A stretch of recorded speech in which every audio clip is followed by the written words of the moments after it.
Bonjour à tous, c'est David, bienvenue dans ce nouvel épisode de Mnémonautes et aujourd'hui on va parler du temps. Une rupture du continuum espace-temps a produit une nouvelle séquence chrono-événementielle, entraînant l'émergence de cette réalité alternative.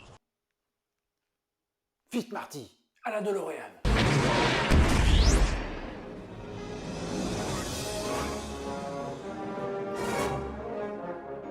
Aujourd'hui nous allons parler du temps et surtout de la manière de le gérer.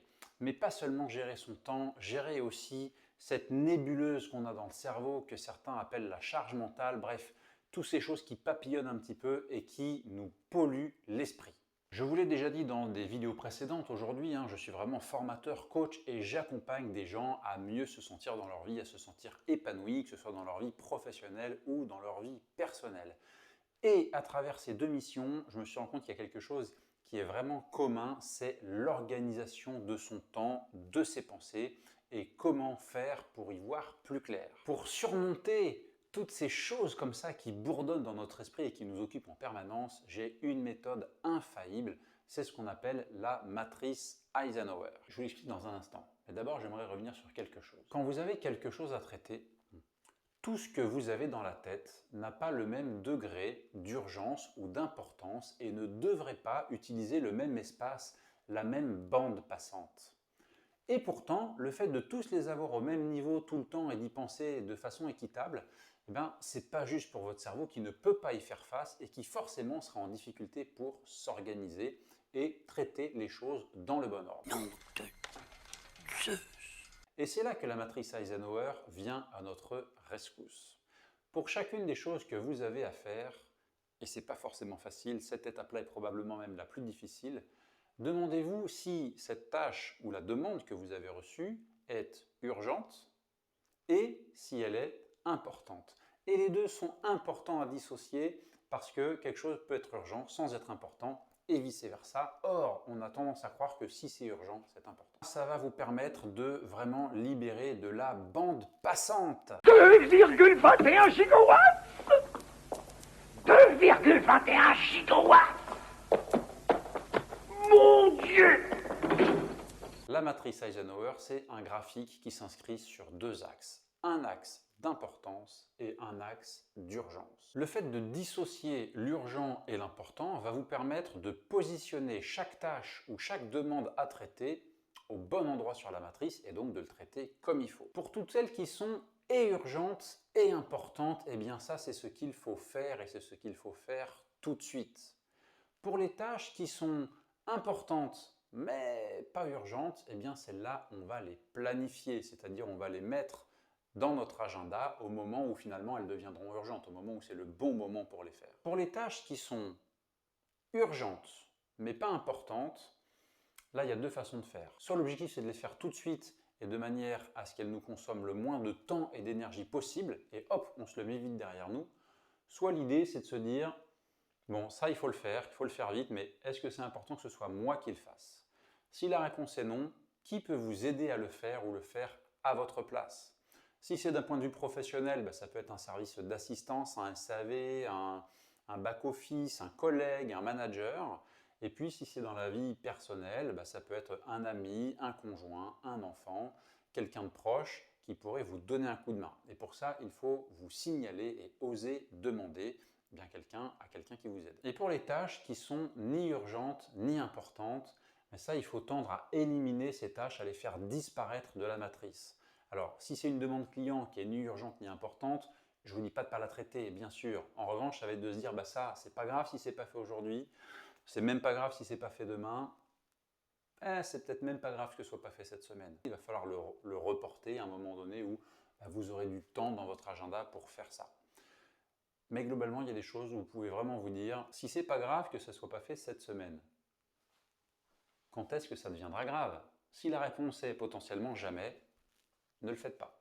Et comme ça va vous permettre d'organiser les choses et de les planifier au bon moment et du coup vous pourrez y mettre la bonne énergie. Ce graphique, je vous invite à le faire soit d'un point de vue papier, ça peut être sur un simple post-it ou sur une feuille, tac, et vous mettez vos tâches comme ça, vous les répartissez et le simple fait de les poser comme ça sur papier, de les visualiser, ça va vous dégager cette nébuleuse comme ça dans le cerveau. Sinon, si vous êtes plutôt imaginatif et que vous l'avez bien dans votre tête, ce schéma, vous n'avez même pas besoin de l'écrire. Et puis, moi je m'en sers aussi de temps en temps, au lieu d'utiliser la to-do list qui ne répertorie pas, qui ne priorise rien, j'utilise une application de cette matrice Eisenhower, que vous soyez sur iPhone ou sur Android, vous tapez matrice Eisenhower, ou en anglais c'est Matrix Eisenhower, et vous trouverez une application qui vous convient, il y en a des gratuites.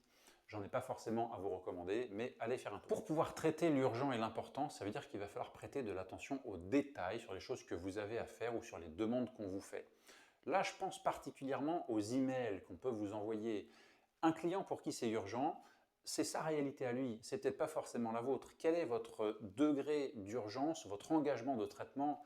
Si c'est la fin de demi-journée suivante, vous ne mettez pas au courbouillon tout de suite, vous savez que vous le traiterez peut-être plutôt cet après-midi en fin de journée, et c'est OK. Et pour ça, ça veut dire prenez un petit peu le temps de décortiquer chaque demande, et le fait de porter de l'attention aux détails, ça va vous amener du confort. Vous ne serez plus en train de subir tout le flot de ce qui arrive de la même manière, mais vous serez en mesure de le catégoriser et de le répartir dans le temps. Et ça va vraiment vous amener du confort, de la sérénité, je le souhaite. Ça veut dire que vous allez aussi pouvoir abandonner certaines frustrations. Accepter qu'il y a des choses qui ne dépendent pas que de vous. Et quand ça ne dépend pas que de vous, bien faites du mieux que vous pouvez. Vous n'êtes pas des Superman et des Superwoman. Vous êtes humain, vous êtes faillible. À l'impossible, nul n'est tenu. À partir du moment où vous faites du mieux que vous pouvez, avec ce que vous avez, et dans le délai qui vous est imparti, ce sera déjà très bien. Et pour ceux qui resteraient tard au boulot parce que non mais j'aimerais tout faire très bien et aujourd'hui, à un moment donné, dans votre matrice Eisenhower, le fait de rentrer chez vous et de vous occuper de vos proches, de votre famille, de vos enfants, ça va devenir à la fois urgent et à la fois important. Donc c'est ça qu'il faut faire au bon moment. Donc si c'est ça qu'il faut faire au bon moment, faites-le. Et puis tout ce que vous n'avez pas eu le temps de faire dans la journée, vous le reportez de la même manière pour le lendemain ou dans la semaine qui vient. Le fait aussi de bien traiter ces urgences et ces importances, vous allez générer de la satisfaction pour ceux qui vous entourent, que ce soit dans le domaine privé ou dans le domaine professionnel, de dire à un client ou à un proche, écoute, ta demande, j'ai compris que c'était important pour toi, mais moi je suis en train de faire autre chose, donc je le traiterai mercredi et pas lundi. Ça le projette dans le temps avec vous, il saura à quoi s'attendre et vous allez faire une promesse pleine, vraiment qualifiée, qui va lui permettre de dire, ok, j'ai compris qu'il a pris en charge et je peux attendre. Donc vous allez générer de la satisfaction parce que d'un coup, vous allez devenir fluide dans votre traitement, vous serez plus sous stress, donc chaque chose que vous allez faire, vous saurez que vous le faites au bon moment, donc vous pourrez vous dire comment je le fais de la meilleure façon, et donc vous allez amener de la valeur aux autres, et comme vous allez mieux le vivre, tout le monde va le ressentir, et donc vous serez content de vous serez content de ce que vous avez fait pour l'autre, et les autres seront contents de vous également.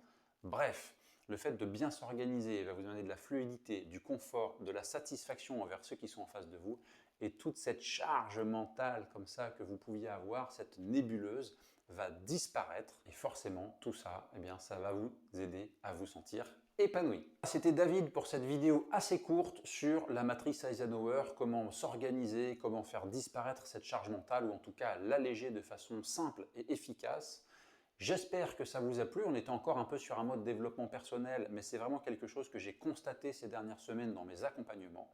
Donc je vous le livre bien volontiers. Et puis, si vous avez encore un petit peu de mal à faire face à vos émotions, vous avez encore les vidéos qu'on a vues sur la méditation, le faire face à ses peurs pour prendre des décisions et la mindfulness, vraiment la pleine conscience. Merci encore de votre fidélité. Je vous dis à très bientôt. Et en attendant, vous commentez, vous likez. Bref, vous avez l'habitude. Bye bye.